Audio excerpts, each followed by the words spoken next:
ये कहानी है गढ़वाल की, जीतू बगढ़वाल की लोक कथा, जिसे आज भी लोग याद करते हैं।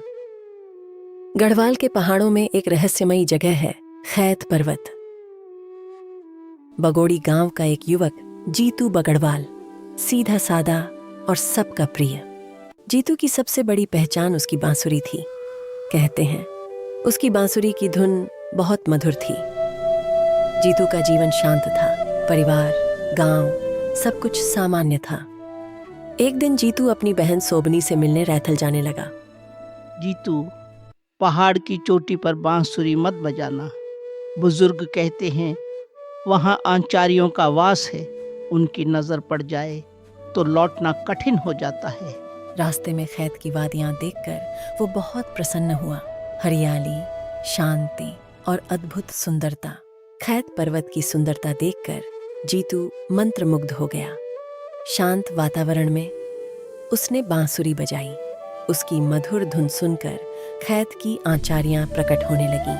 आचार्यों को देखकर जीतू हल्का सा चौंक गया, लेकिन उनकी मुस्कान देखकर उसे समझ आ गया कि वे उसकी धुन से प्रसन्न हैं। जीतू ने फिर बांसुरी बजाई और उसी क्षण उसे एहसास हुआ कि अब उसका लौटना संभव नहीं होगा। लेकिन जीतू तुरंत उनके साथ नहीं गया। उसने आचार्यों से थोड़ा समय मांगा ताकि वह अपने प्रियजनों से आखिरी बार मिल सके।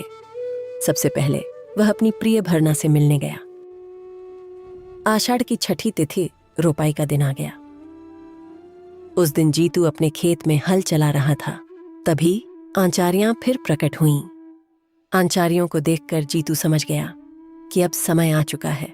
उसने एक बार चारों ओर देखा और शांत मन से अपनी नियति को स्वीकार कर लिया, और जीतू अपने बैलों सहित धरती में समा गए। उस दिन के बाद जीतू बगढ़वाल को देवता मानकर पूजा जाने लगा। आज भी कहते हैं खैत पर्वत की वादियों में उसकी बांसुरी की धुन गूंजती है।